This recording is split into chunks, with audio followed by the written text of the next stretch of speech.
Naghahanap ka ba ng paraan para kumita ng malaki habang ikaw ang nasusunod sa oras mo? Ito na ang sagot. Pag-usapan natin ang pagkakaiba ng multi-level marketing o MLM at community marketing at ang magiging resulta kapag pinagsama natin silang dalawa. Ito ang susunod na malaking uso na magiging popular sa pamamagitan ng POMI, Pomians Community. Huwag kang magpahuli sa trend na ito.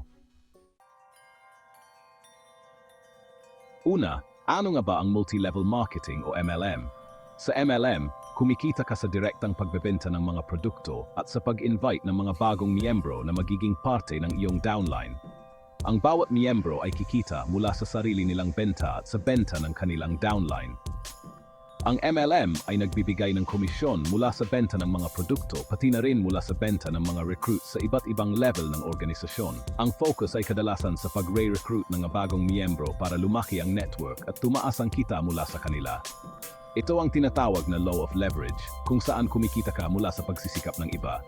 Sa ganitong paraan, mas mabilis at mas lumalawak ang negosyo mo.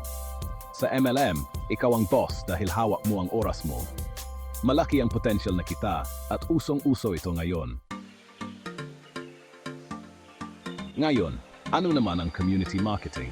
Sa community marketing, ang focus ay ang pagbuo ng isang komunidad o grupo na may parehong interes at paniniwala. Ang kita ay galing sa pagbebenta ng mga produkto o serbisyo sa loob ng komunidad at sa sama-samang pagsisikap ng mga miyembro na i-promote ang mga ito. Ang komisyon ay maaring manggaling sa pagbebenta ng mga produkto o serbisyo, pero walang direktang komisyon mula sa pagre-recruit ng mga bagong miyembro. Ang focus ay sa pagpapatatag ng samahan at tiwala sa komunidad at sa pagtutulungan ng mga miyembro para sa marketing.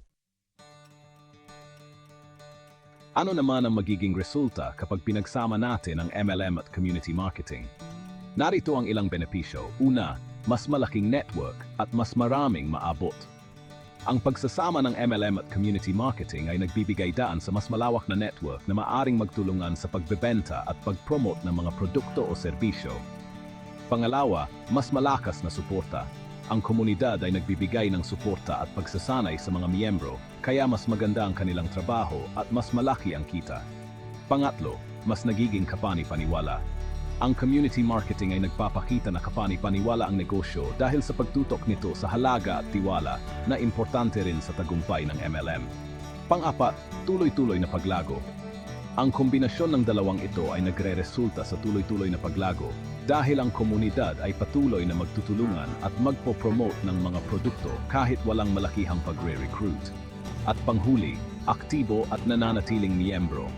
Ang community aspect ay naghihikayat sa mga miyembro na maging aktibo at manatili na nakakatulong upang mapanatili ang lakas ng network at ang tuloy-tuloy na kita.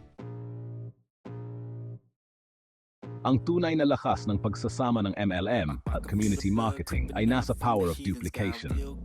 Sa pamamagitan ng pagtutulungan sa komunidad, makakagawa ka ng sistemang automatiko na kumikita kahit natulog ka. Bawat miyembro ng komunidad ay nagiging bahagi ng iyong tagumpay at ang kanilang tagumpay ay nagiging bahagi ng iyong kita. Ito ang magbibigay daan para mabilis at tuloy-tuloy ang iyong pagunlad. At para magtagumpay sa power of duplication, mahalaga ang pagkakaroon ng good learning and listening attitude o GLLA. Sa pamamagitan ng GLLA, matututo kang makinig at matuto mula sa iyong mga mentor at kapwa-miyembro na magre-resulta sa mas mahusay na pagpapalago ng iyong network. Sa panahon ngayon, digital na ang kailangan. Ang konsepto ng community marketing at MLM ay nabuo sa pamamagitan ng mga social media platform. Imbes na naubos ang oras mo kakascroll sa cellphone, gawin mong money-making machine ito. Sa pamamagitan ng pagbabahagi ng content at pagsali sa ating community, maaari kang kumita ng malaki kahit nasaan ka man.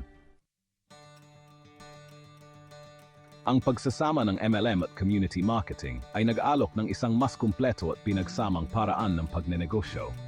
Ito ang susunod na malaking uso na magiging popular sa pamamagitan ng POMI, Pomians Community. Ito ang magiging future money-making machine na kapag nakasama ka sa community, siguradong makakamit mo ang mga pangarap mo. Sumabay na sa wave of the future, lalo na sa mga hindi marunong magbenta at ayaw ma-reject. Sa pamamagitan ng sharing means income, mas magagawa mo ito sa pamamagitan ng digital world. Ang layunin nito ay magtulungan ang mga miyembro hindi lang para sa sariling kita kundi para sa tagumpay ng buong komunidad.